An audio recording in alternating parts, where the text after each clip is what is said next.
Now, presented in digital widescreen. Tonight on Live at 5, the Don't Shoot initiative could be expanding in central Illinois. You'll soon need an ID to go to the mall, and the Senate okays a plan for an intervention in Syria. Good evening. I'm Ashley McNamee. From Europe today, President Obama kept lobbying Congress to greenlight United States military intervention in Syria. A plan to do just that was approved by a key Senate committee, but it's already picking up strong opposition on Capitol Hill. That's where Steve Handelsman is tonight. He has the latest.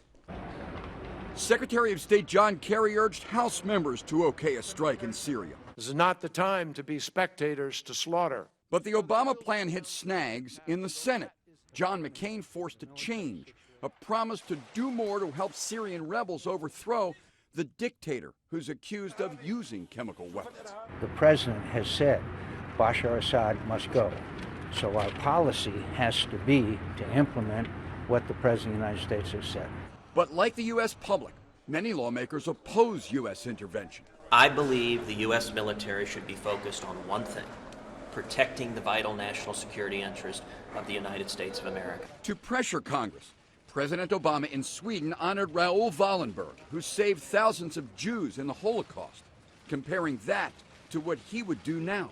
When I see 400 children subjected to gas, the moral thing to do is not to stand by and do nothing.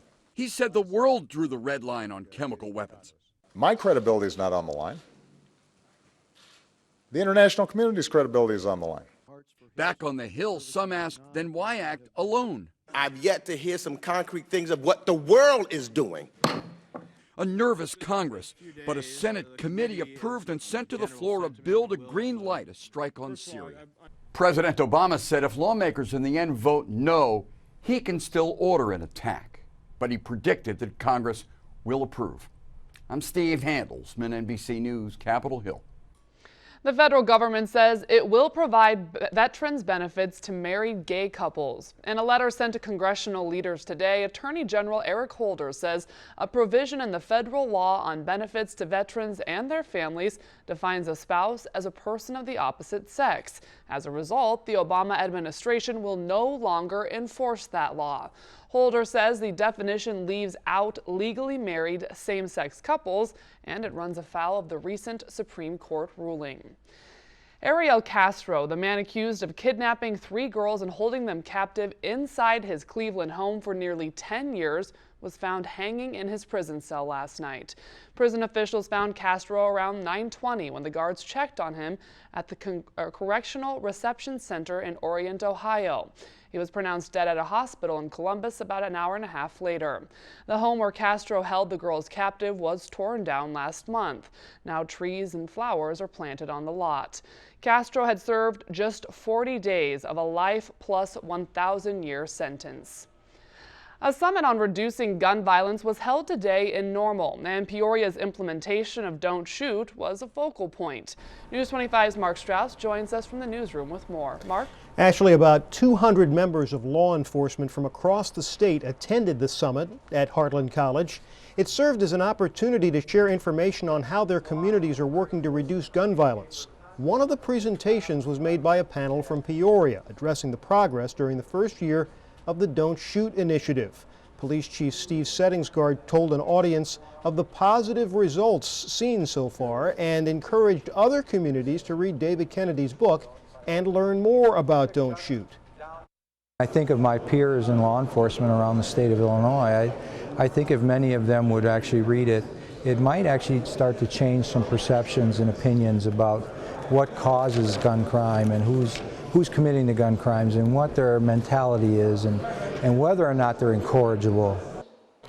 Also participating on the Peoria panel were Mayor Jim Artis, State's Attorney Jerry Brady, Carl Cannon, who heads up the local elite youth program, and Peoria County Sheriff Mike McCoy, who told me Don't Shoot must be working because the average daily population at his jail is down by roughly 100.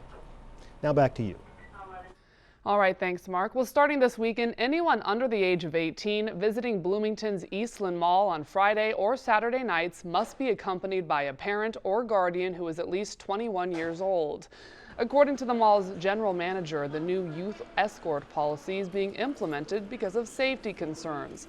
60% of the bans and arrests at the mall over the last year have been unsupervised youths. David Cate says both shoppers and store owners have voiced their concerns over mall safety.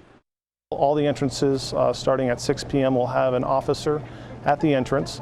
They will be carding folks who are not of 18 years of age and making sure that the parent who is with them, making sure that they are 21 years or older. This youth escort policy will be in effect at Eastland Mall again every Friday and Saturday night starting at 6 p.m. There will also be a greater presence of security personnel those nights.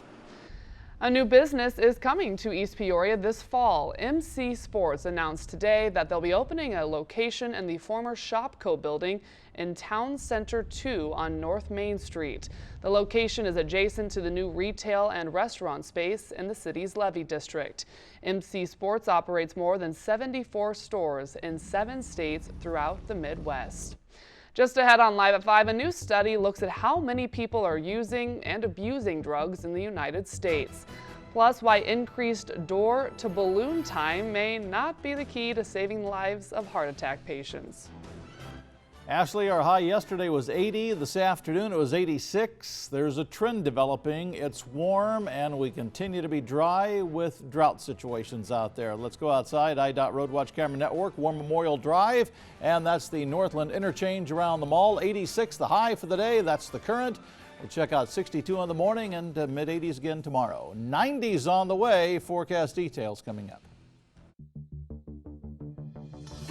You're watching your home team at 5 with Ashley McNamee and Chief Meteorologist Chuck Collins. This is News 25 Live at 5.